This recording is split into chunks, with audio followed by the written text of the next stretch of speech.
Welcome back to the Pirate Republic.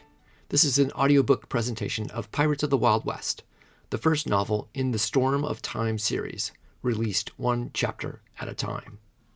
This next chapter is super exciting. We have our pirates joining up with the James gang to rob a train in the Wild West. I love this. This is exactly why I wanted to do this mashup. I always loved Westerns, and having it collide with pirates, I mean, this is just some of the most fun you can have in a book. All right, you know what time it is. Sharpen up those cutlasses, get those flintlocks. How about a nice Colt 45 revolver? And let's go rob the 812 from St. Louis.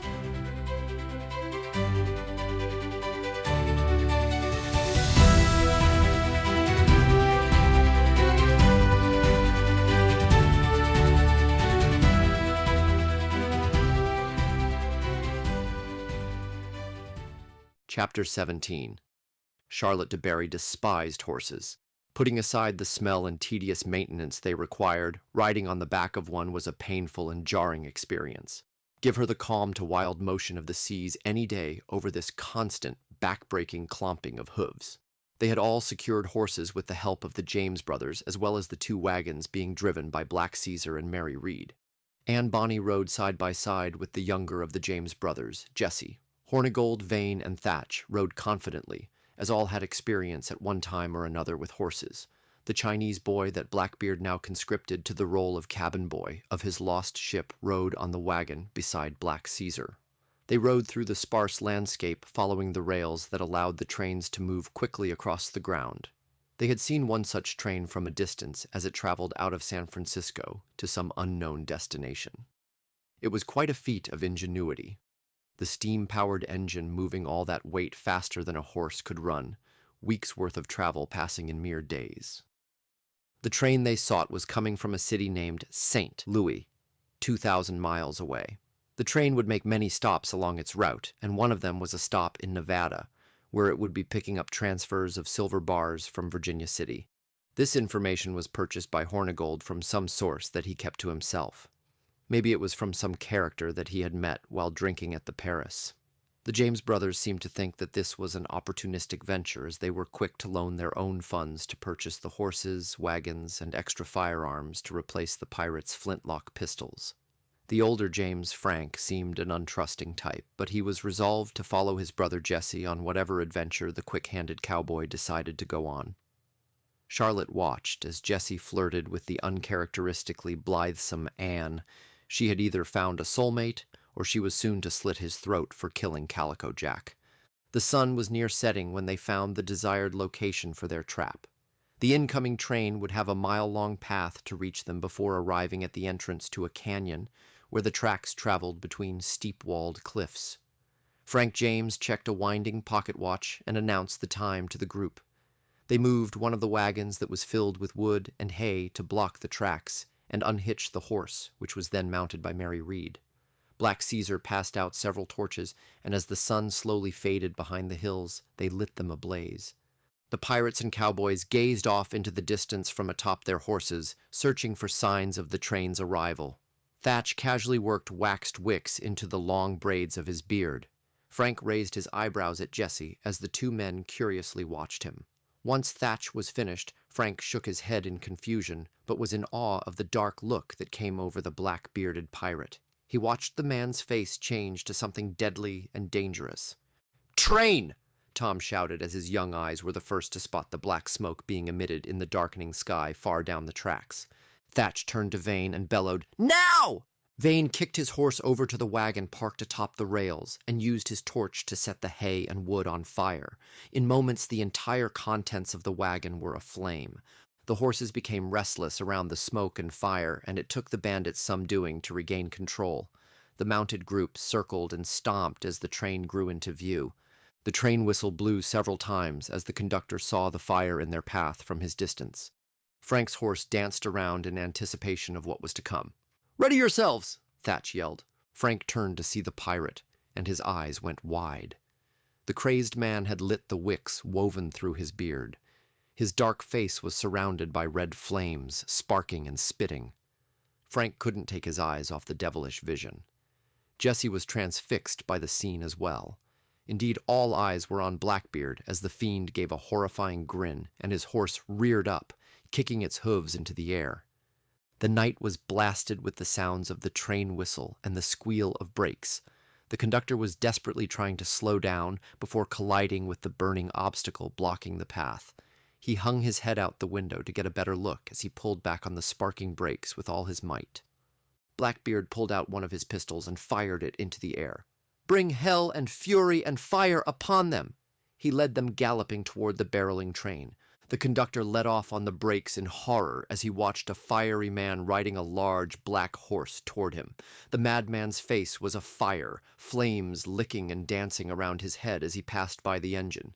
The train was slowing, but not fast enough to avoid the burning wagon.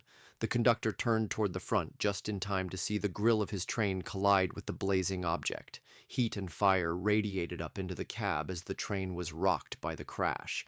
The front grated scoop of the engine exploded the burning wagon in all directions, sending fiery debris into the dirt and bushes as the train finally came to a stop due to the small front wheels derailing from the iron tracks. The conductor reached for his stored rifle to protect himself from the bandits that seemed to be emerging from the gates of hell. He had a childish flash of wonder that maybe bullets would have no effect on the beasts he had seen riding past. He was about to exit his cab when he turned toward the opening to see the grim face of Charles Vane and a smoking pistol pointed at him. It was only then that he felt the searing pain of the bullet that entered his chest mere seconds before. The cowboys and pirates galloped past the terror-filled faces in the windows, continuing to fire their weapons in the air. 2 armed men jumped from the train and started shooting. Jesse and Anne, riding side by side, took aim on the men and fired repeatedly until the men lay dying in pools of their own blood. Black Caesar and Hornigold dismounted and entered the first passenger car. Each man held 2 pistols at the ready. The people cowered behind the benched seats, fearing for their lives. Young Tom appeared behind the pirates holding a large, empty potato sack. "Money and jewelry into the boy's bag, lest you want to bleed till you dead," Hornigold yelled at the passengers. Tom, guarded by the 2 men, held out the sack as the men and women dumped their belongings inside, fearing for their lives. Mary, Vane, and Frank rode to the rear of the train and started going car by car, robbing the passengers as well. Their plan was to clear the cars from each direction until they met in the middle with Hornigold and Black Caesar. Thatch dismounted and entered the cargo car near the front with Jesse, Anne, and Charlotte. Thatch's beard still emitted smoke as he kicked open the door. 3 men hiding behind cover hesitated instead of shooting at the tall, strange man that swirled smoke around him. That hesitation was their downfall. Jesse and Anne stalked down the aisle past Thatch, firing repeatedly at the men until the 3 were dead. Thatch moved toward the center of the car, looking over the crates and boxes, with Charlotte bringing up the rear. A loud scream sounded behind them as a man who broke from his hiding spot ran toward them, firing wildly from a pistol. Charlotte, with a blaze of speed, threw a knife that slammed into the man's forehead with a loud thunk, causing him to fall over backward, dead. Thatch turned to see the man lying with the knife protruding from his head, smoking pistol still held in his hand. "That one is a worse shot than you," he quipped to Charlotte. Jesse found a pry bar and wrenched up the top of one of the crates. Shiny silver bars glimmered inside. Thatch walked over to stare into the crate. He smiled wide, then looked to Jesse and Anne. "The Queen Anne's revenge will sail again." It took several minutes for them to load the remaining wagon with the silver and loot. The passengers stole frightened glances out the windows as the pirates and cowboys made off with their belongings. Several cursed them, but none had the courage to challenge the bandits after the death and destruction that they caused. They mounted their horses and circled around the wagon as Black Caesar and Tom climbed aboard. Jesse nodded to Black Caesar, and with a crack of the reins, the wagon began to move back through the canyon. Jesse reared up his horse and gave a hearty yee-haw.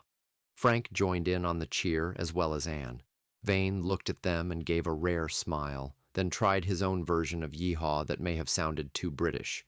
With that, they all started after the wagon, leaving the sitting train behind. They made good time over the darkened trails on their way back to San Francisco, with just the moonlight to illuminate the way. They talked amongst themselves about the loot, their plans, and the success of their plot. Jesse looked back at Blackbeard riding several lengths behind him. The man's braided beard was remarkably still intact after being set aflame with wicks and wax. The vision of the pirate's demon-like presence during the robbery was etched into his mind. Jesse wouldn't be surprised to find the man the subject of a few nightmares for days to come. Certainly, those poor bastards on the train would never forget the experience. He watched for a moment longer as the man smoked on a thickly rolled cigarette. "Don't think I saw him kill," Jesse said quietly to Anne. She turned and glanced quickly back at Blackbeard. "No," Anne said, then rode a moment in thought. "His is a reputation of murder and mayhem, feared throughout the Caribbean. Most ships give up without a fight when his black flag flies. Though never heard a story about him killin' anyone. His crew, yes."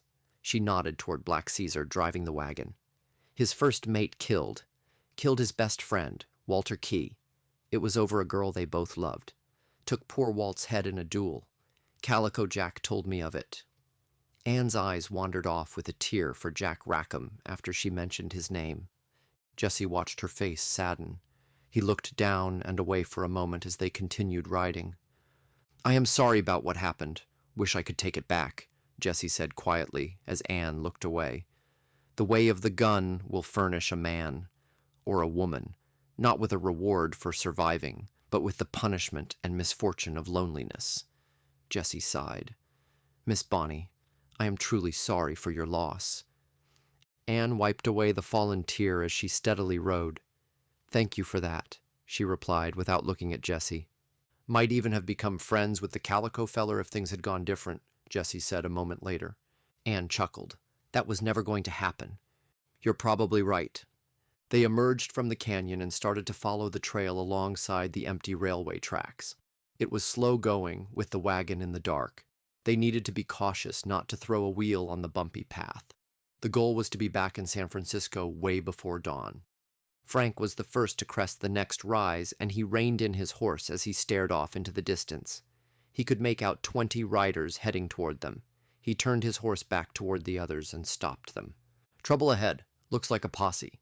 They stopped the wagon, keeping it out of sight, and moved the horses up to take a look.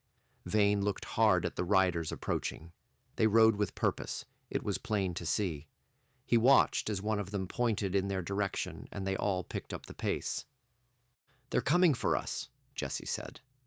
"How would they know?" Mary asked. None spoke, but it was clear they were going to be pursued. "We need to split up," said Thatch. "Caesar, take the wagon north, meet the scientist, and get him started. Vane, Mary, Charlotte, go with them. The rest of us will lead them away. Go." Thatch kicked his horse and rode west with Anne, Hornigold, and the James brothers in his wake. He made sure the posse would see them and stole a glance back to be sure they would take the bait and follow. Sure enough, the entire team of 20 mounted men were galloping toward them across the plains. Thatch was skilled at horseback riding, but Jesse and Frank were beyond measure. They overtook Thatch and led the group with ease through trees and over hills. They were able to look over their shoulders, riding at full speed, and monitor their pursuers while not missing a beat. Anne was keeping good pace, but Hornigold was beginning to struggle and fall behind. Thatch glanced back at his old friend and former captain, his face in a grimace of determination. Hornigold looked back at the posse gaining on them, which caused him to throw his horse off balance. Thatch slowed a bit to allow Hornigold to catch up, but that in turn caused Hornigold to further slow. "Ride, man, ride!" Thatch bellowed. Hornigold leaned forward in his saddle and was able to reach Thatch, and they rode side by side. The pursuers were close enough now to begin to fire on them. Blam! Blam! They were wild shots, but nevertheless the danger was real. Thatch watched as Anne and the brothers reached a tree line and raced through, angling between cover as they rode, increasing their distance from Thatch and Hornigold. Thatch looked back and could now make out a few of the faces of his pursuers, determined, hardened men. They took aim while riding and tried for lucky shots. Thatch pulled a revolver and emptied it behind him, not bothering to see if he hit anything.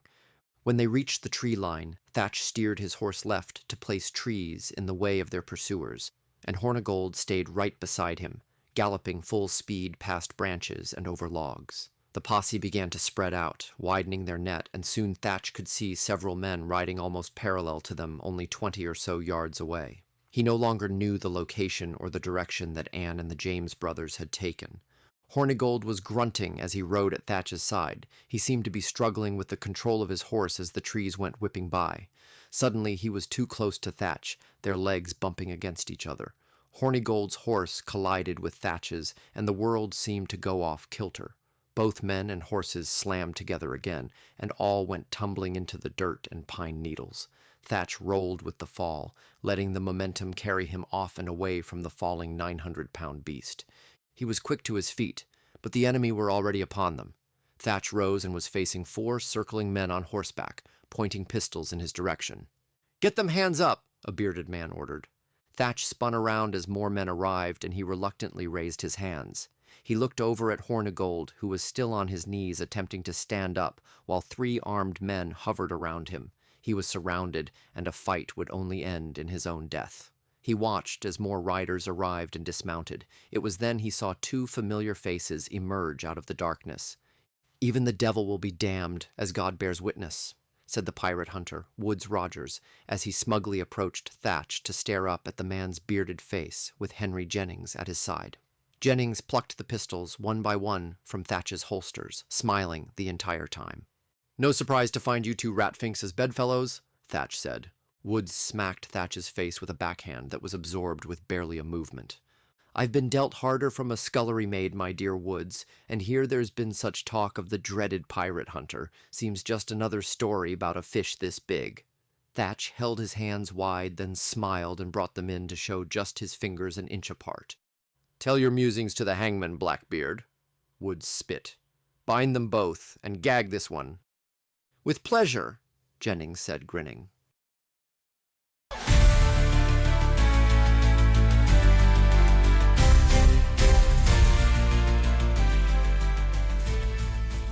I hope you're enjoying this historical fiction book with pirates and time travel all wound together in it.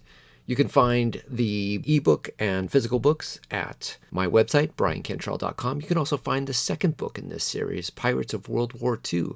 And if you're a fan of pirates, you can check out thepiraterepublic.com. It's a weekly newsletter that I put out every Friday. All sorts of great pirate history, events, news, and happenings. You can also toss a few doubloons our way by joining our Patreon at Patreon, The Pirate Republic. We'll see you next week. Till then, fair winds and keep a weathered eye.